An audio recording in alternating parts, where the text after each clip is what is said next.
Hey everybody, it's Mark Pereira. Out here in my lot right here. Just want to wish everybody a happy Veterans Day. All of our soldiers out there, all of our first responders, thank you, and all from the Norna Society. So the thing I want to talk to you guys about today is the concept of Indigenous rights, right? Because I think it's a very important concept. I had a lady I met the other day. She was a soldier, and she was Eskimo, right?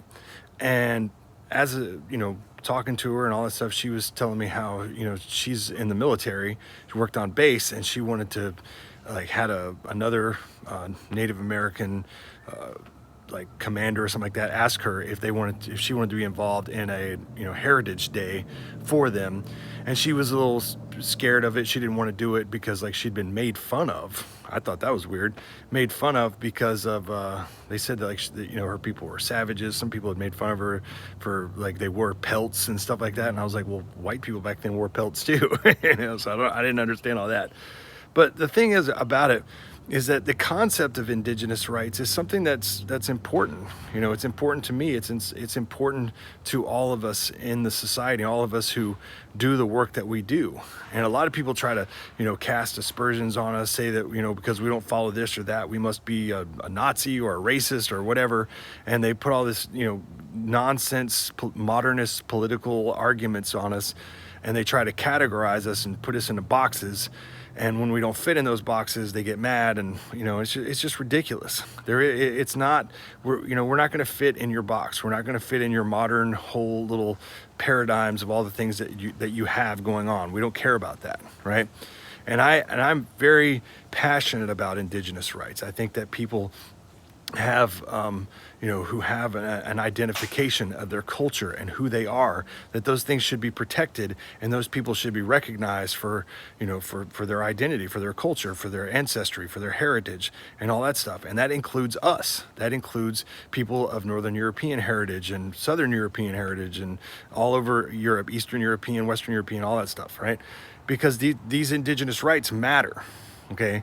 Because they're a part of all of it. We all have an Indigenous heritage. Every single one of us do. And that disconnect from that, I believe, is at the core of a lot of the issues and a lot of the problems that we have in the world. I think that this idea, I really do believe that the nature of globalism and the nature of universalism is really like a mind poison. It's something where people who want power, who want to control the planet, who want to have absolute control, they work very, very hard to brainwash people into sort of doing their bidding and getting everybody to not pay attention to them so that they can just do whatever they want and just continue to, rape the planet, do whatever they want, to steal things from people, take lands and all that stuff.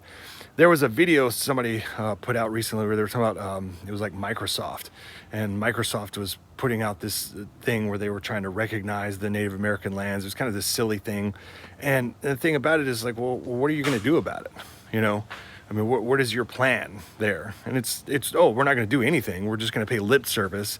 And that's what a lot of Indigenous people get, is they get lip service from people. They get lip service from people who just sit there and cater to them or pander to them in order to get what they want out of them, and then just ignore them when the real things happen. When there's stuff that actually matters or in any way endangers what they're trying to do with their agenda. Because if it endangers an agenda towards globalism or universalism, then that Indigenous people will be completely swept under the rug. You guarantee it, guaranteed.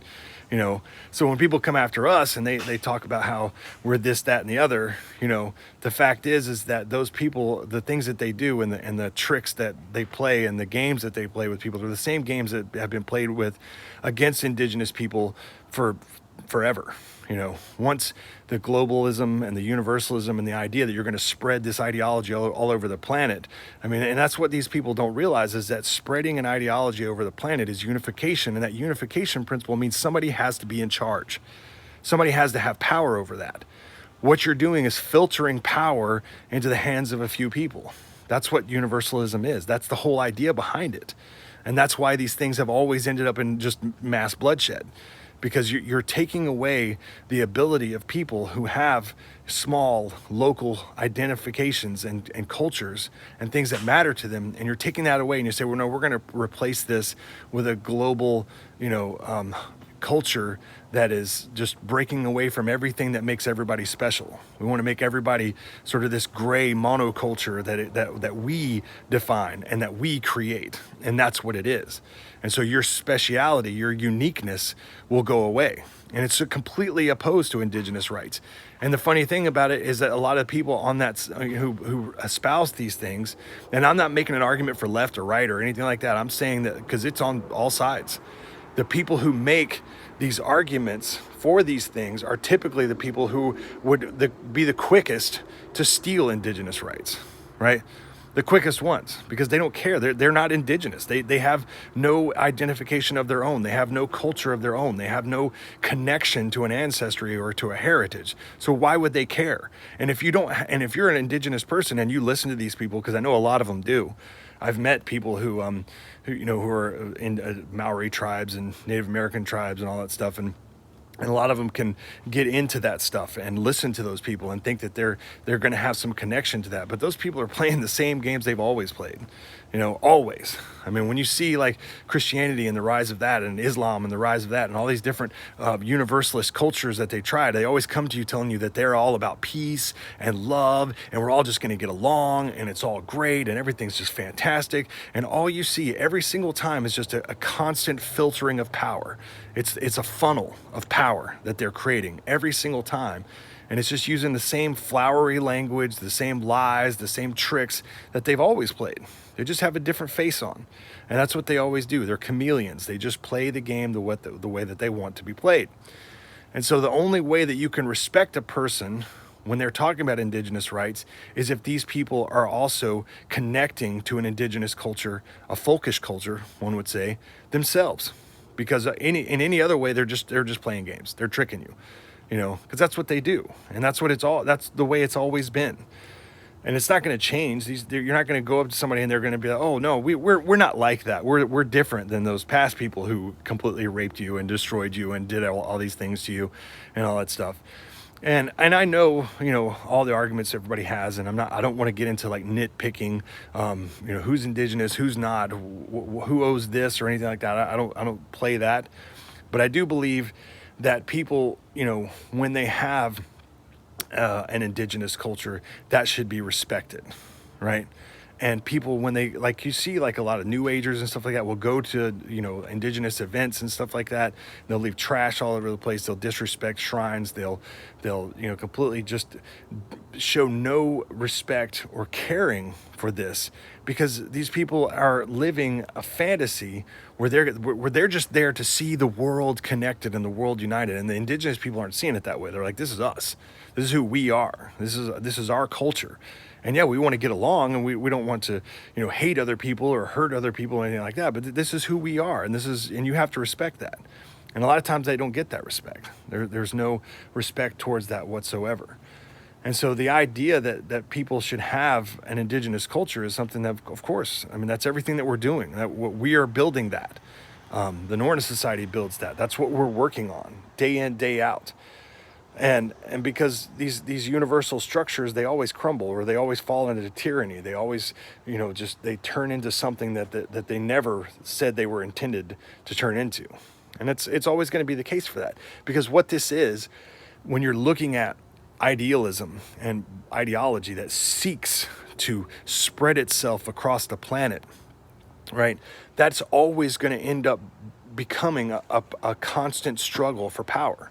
It's always going to be a constant battle between this force and this force and this force and this force to see who's going to control everybody. And that's it. That's what it is. Oh, we should have the control. No, we should have control. No, we should have control. And it's like, well, why don't we just go back to the idea of like having localized communities and Indigenous cultures where we just kind of do our own thing, And then like people come to you, oh no, you can't do that because they had tribal wars. Okay, you literally live in the most warlike civilization in the that's ever existed. Like, I live in the United States. In the United States, we literally have gone, 20 years where we weren't fighting a war somewhere? you know, slaughtering thousands and thousands and thousands of people. Oh, but that's different. How is that different? You know, the difference is that we have mass death machines where we can go and just set people on fire in a split second, you know. So I don't think that that's the case. I think that localized communities is the way to go. I think that indigenous cultures are the way to go. And I think that respecting people is how you maintain peace and order. And so I believe that. And I have been to many indigenous festivals and rituals, and not just things where it's like just a public event I went to, like things that I was invited to private events. I went to a Vietnamese folk religion event. It was very cool. The girl, it was actually in a little import shop, and in the back of it they had this little festival, and their families were there and all that stuff, and they invited me to be there, and I just go to those things as an observer. I never go to like try to incorporate myself into it or anything like that. And so they were very nice, very respectful, very, very just great people. And I've been to powwows, and I've been to Hawaiian events, and I've been to things where, and I always try to seek out like the authentic ones so that I can meet the indigenous people and talk to them and actually have a connection to them. And so like when we're talking about the things that we're talking about, we're trying to show people that localized indigenous culture, that's what we see as the future. That's what we see as sort of the goal of what we're doing. And when people call us names or they try to call us these things, it's because they can only see through the lens of unification. And that unification is that constant power struggle. So of course, these people think that we're trying to get power and we're trying to dominate over people and we want to oppress people, because they can't see anything in any other light. They literally cannot see that. So when you see those people call us these things and you see that, think of it through that lens. Think of it through the lens that this is just some person, and whether or not they're a good person or a bad person, I'm not there to make that judgment call, right? But they can only see things through the lens of this power struggle, because they have been brainwashed by people who want that power, who want to control the planet. I don't want to control the planet. I have no desire to do that, and I have no desire to live under anybody who wants to do that, because I think that is evil, and it's always going to end up being what it is. It's always going to be that tyrannical structure that we all fear. And that's the basis of all of it, isn't it? I mean, it doesn't matter what you call it. It doesn't matter what name you give it. Communism, Nazism, fascism, Christianity, Islam, Jews, or whatever. Whatever you say it is, whatever fear that you have, it's all based on the principle that we don't want a group of people to take over the planet and put their boots on our necks, right? And whatever you justify or say or come up with or any kind of idea for who that is or what's going on there, like that's not what we want. We don't want people to have so much power that they're completely above the law and they can just come and step down on us whenever they want to. That's not what we want. And that's all people. All the people who are going to have the boots on their neck, they don't want that. But they get tricked into believing that these people are going to create some kind of utopia. You have people who are like racial, who think that they're going to create some kind of white homeland, and you have people who are on the left who think that they're going to create some sort of equality, egalitarian society. You have all of these people who are getting sold these dreams and these fantasies, and you get people who think that they're going to bring it back to traditional values where it's all about families. They are not going to do anything. Okay, they are going to continue to try to get power. That's what they are going to do. And that's why I say we have to go back to looking toward the local and the people around us, because what I want is to figure out things that you can do, not what they are going to do. They are going to continue to try to get power. They are going to try to continue to take power away from you. They are going to continue to try to make you into a slave. That's what they want to do. And there's never going to be a time when they are going to work for you. That's never going to happen, because there are people in ivory towers, and in the ivory towers, they're always going to have the belief that they have. And it doesn't matter what face they put on it. It doesn't matter what banner they wave, what symbol they live under. That doesn't matter, because the result is always the same. It's always the same motivations, the same ideas, the same principles. We want money, we want power. And that's it. That's it. That's the basis for all of it. So that's what I say when I mean indigenous rights. That's what we're talking about when we're talking about folkism. That's what we're talking about when we're saying that we want people to be able to have local communities and connect to one another and have an identity and be able to protect each other from people who are outside forces who want to do them harm, who want to put their boot on their neck, right? And that's the basis of all the work that we do. And isn't that it? You know, it's the idea of being left alone. It's the idea of being able to connect to your neighbors. It's the idea of being able to grow families and build clans and have things that are important to you matter in your immediate vicinity.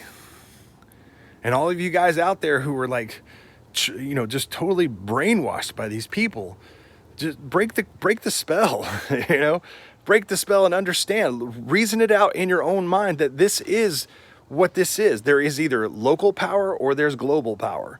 And global power is never going to work for you because the people who want that power, they have no reason to care about you. They have no reason to even want to help you at all.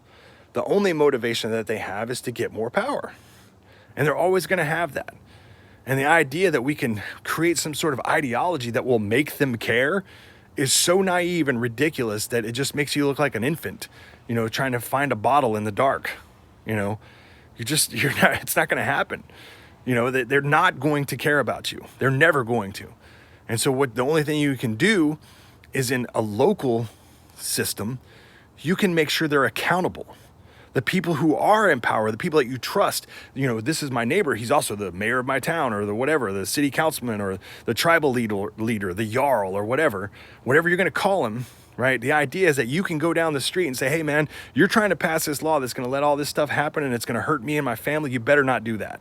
Because if you do, we're all going to come together and we're going to have some problems, you know, and that's a reality.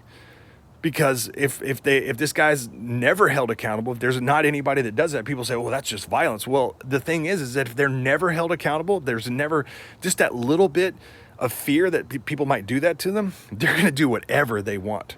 And they're just going to run roughshod over all of you. And that's what they do. That's what they've always done, you know. And anybody who thinks differently is just a fool, you know. And that's it. All right, so that's my rant for the day. I gotta go. I got work to do. So thanks for listening.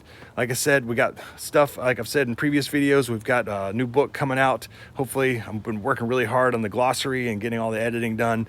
And we're gonna have all this stuff out, hopefully within the next couple of months. I was trying to get it done for Christmas. I don't know if that's gonna happen, but you know, or at least maybe Yule. Like a lot of people who follow us understand that Mystery Yule is in January, so that may happen. So I'll keep everybody up to date on that and keep you up to date with everything we got going on. All right. So everybody have a great day.